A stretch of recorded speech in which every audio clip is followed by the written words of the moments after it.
This is The Gauge with host Chance Conradu. Are you freaking serious? It's Conrado.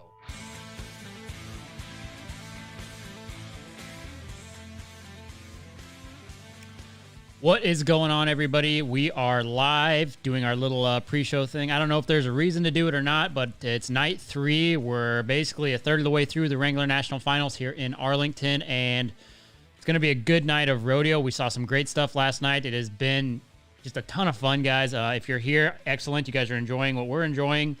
We have some of the results. If you haven't seen them, of course, you're probably seeing them everywhere, but still, it's fun. We get to kind of warm up here for the guests that we've got coming in tonight.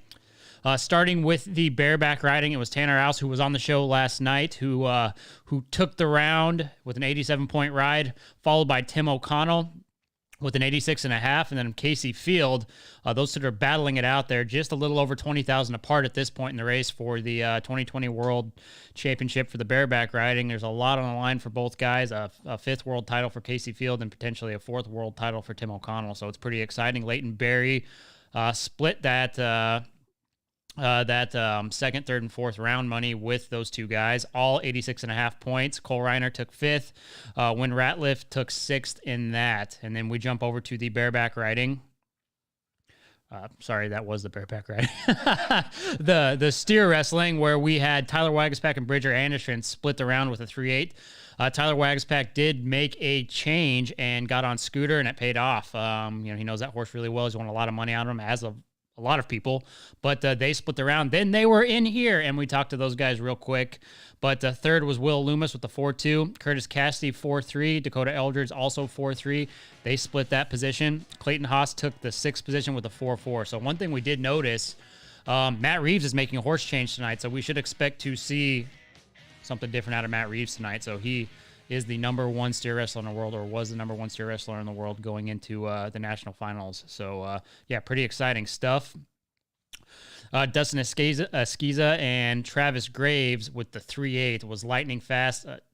Dustin threw the long rope like nobody else can. I mean, that guy has a freaking rocket attached to his arm, and it's just crazy to watch somebody sling rope like that. But Travis Graves is one of the better healers out in the field, and we expect to continue to see them do well. Paul Eves, Colby Lovell took 2nd with a 4-4. Nelson Wyatt, Levi Lord 4-5. Chad Masters and Wesley Thorpe 4-7, and Andrew Ward, Buddy Hawkins 4-9, and then the 6th position was Charlie Crawford and Logan Medlin with a 5 flat. So pretty exciting stuff there. And that horse is on fire. He's tightening that race.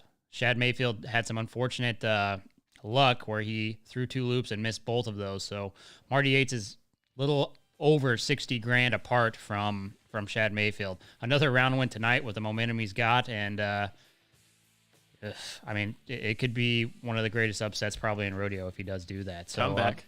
What's that? Probably one of the biggest comebacks, too.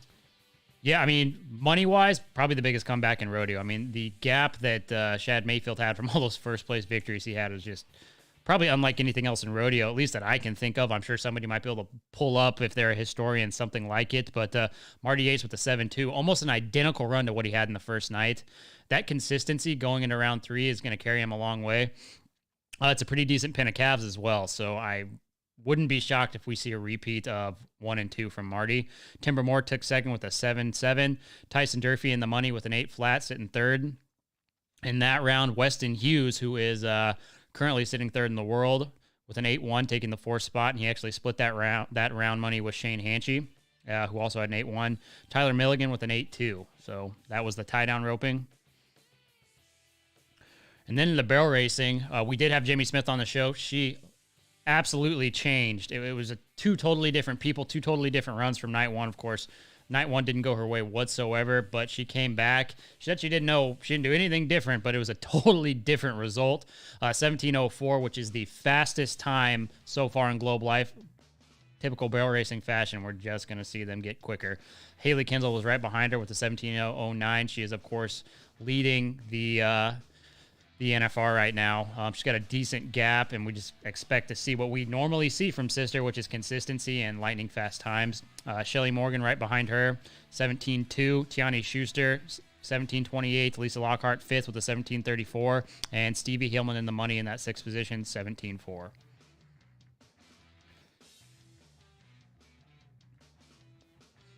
And the bull riding is actually, it's shaping up to be pretty dang interesting. Sage Kimsey did come in leading the world. Now we've got Kai Hamilton, who is sitting first. He did get bucked off last night, barely, but you know what? No, he did not get bucked off. That's right. He did not hit the ground. He made the 8 seconds, and actually I think he ended up getting second in the round. He did get second in the round, so that's why he's got that great lead. Stetson Wright, though, 2 nights in a row.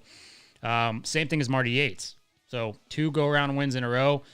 It's really tough to change what you're doing because he's killing it. But they've got probably the best pin of bulls. I mean, these are the TV bulls as they call them. So I mean, it's going to be a very fun night of bull riding.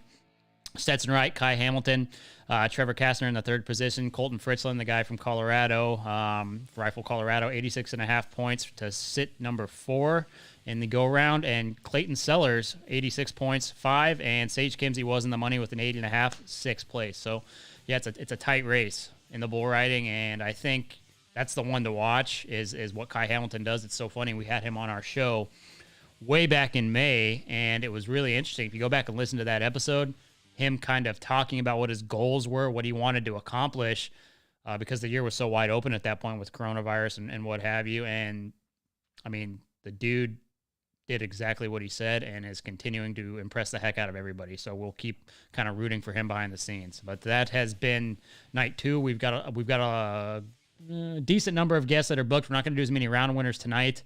But yeah, we will be back, and I think we're going to do the live stream a little different, so there's not so much waiting, so much lag time. I gotta apologize, guys. This is the first time we've ever done any type of live stream. We appreciate the people who tuned in the first night and the second night. The first night, you guys blew us away. It was like 20,000 people total by the time we hit the next day, and yesterday was excellent as well. But we've had this question a lot. No, we are not streaming the Cowboy Channel. We're not showing the rodeo. We can't do that.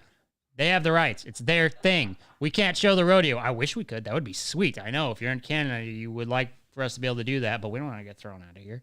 We're really happy to be here. But Chance, I don't think I want to hear you. They want someone saying they want more Dustin. They want more Dustin? Yes. You want more Dustin? We'll get Dustin in here. We'll get Dustin here. Dustin will be in here tomorrow. He's out shaking babies and kissing hands, or I don't know, whatever the saying is. But yeah, he's doing Dustin stuff. If you are watching on YouTube, make sure to turn on hit that notification bell for us. I know you hear that for every YouTube channel, but turn on that notification bell with how we're streaming. Every time we go live, you'll get that notification. I'm not sure you can do that on Facebook or anything, but if you can, turn on notifications for the gauge tonight. Yeah, and also look in the sky. There's a plane flying around with the giant gauge banner. There's not. That was Boot Barn. Anyway, we're going to break up the live stream. We're going to start the live stream with each of our guests. We found after 2 nights that the time in between people coming in and doing their interviews in the Cowboy Channel, it's too much. It's annoying. You probably are sick of hearing the terrible music that Tyler's playing. All right, so hold on. There was metal playing. I didn't know there was metal playing, guys. He had some metal playing, and someone was like, the metal is beep. The S word. This is not the actual Gauge podcast we're live streaming. So someone was saying it was the S. I didn't like it was good. Nope. That's what Riley was saying last night. Nope. All right, do you want those copyright claims or what? Nope. We still got one. I'll tell you more about that after. But anyway, thanks, guys. Enjoy the rodeo. We will be back.